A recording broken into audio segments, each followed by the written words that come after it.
Olá, vamos começar uma revisão super focada e direta ao ponto, pensada para a prova sobre um tema que sempre cai: o valor da confissão extrajudicial no processo penal.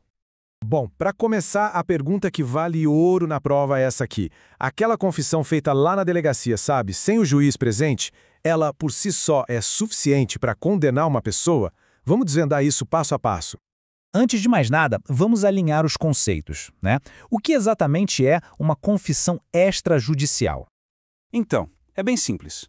A confissão extrajudicial é toda admissão de culpa que acontece fora do processo judicial. O exemplo clássico que a gente mais vê é a confissão na delegacia durante a investigação. Ele é o oposto da confissão judicial, que é aquela feita formalmente na frente do juiz. Certo. Agora que a gente já sabe o que é, vamos para a regra fundamental. Essa aqui tem que estar na ponta da língua no dia da prova, ok? E aqui está o ponto central. Por si só, isolada, a confissão extrajudicial não pode, de jeito nenhum, ser o único fundamento de uma sentença condenatória. Grave bem isso. É o nosso ponto de partida para qualquer análise sobre o assunto.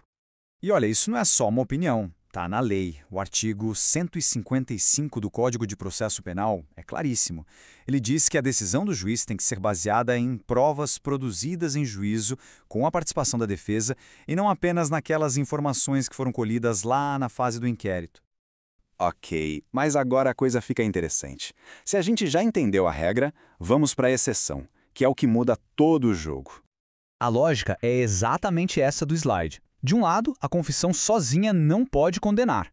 Mas do outro, quando ela vem acompanhada, somada a outras provas, aí sim ela ganha peso, ganha valor jurídico e pode ser usada pelo juiz. É o que a gente chama de poder da corroboração. Tá, mas o que seriam essas outras provas? Bom, temos exemplos bem concretos para deixar a ideia clara. O depoimento de uma testemunha que foi ouvida em juízo, laudos periciais, documentos, ou seja, qualquer prova que foi produzida ou pelo menos confirmada lá na fase judicial, sob o olhar do juiz e da defesa. E para não deixar nenhuma dúvida, dá uma olhada nessa decisão do STJ, o Superior Tribunal de Justiça. Ela reforça exatamente esse ponto. A confissão na delegacia, se for confirmada por outras provas do processo, pode sim ser usada para condenar. Isso já é um entendimento consolidado, viu? Agora, pessoal, muita atenção aqui. Este é um desenvolvimento recente e muito importante do STJ. É aquele tipo de material quente, que tem tudo para aparecer nas próximas provas. Exatamente. Informativo 819, fresquinho, de junho de 2024. O que a gente vai ver agora é uma informação nova e de altíssimo valor, que pode ser o diferencial na hora de responder uma questão.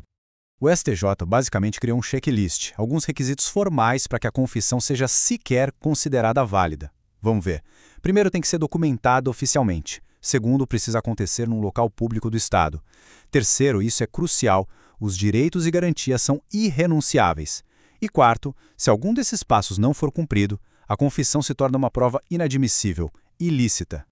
E a força dessa nova regra é impressionante, gente. O STJ fechou uma porta importante. Ele disse que essa confissão informal é inadmissível, mesmo que a acusação tente usar o depoimento do policial que a ouviu para salvar a prova. Não pode. Então, vamos amarrar as pontas. O ponto crucial é este. Mesmo que a confissão passe por todos esses filtros do STJ e seja considerada admissível, ela ainda vai precisar ser confirmada por outras provas para poder levar a uma condenação.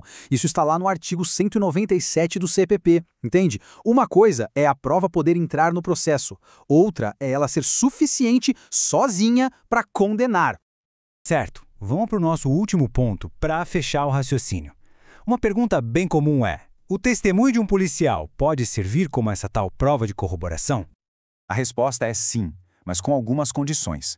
O testemunho do policial é uma prova válida e pode sim ajudar a sustentar uma condenação, desde que ele seja coerente e esteja em harmonia com o resto das provas. E olha que interessante o detalhe, isso vale mesmo que a confissão extrajudicial original seja considerada inválida.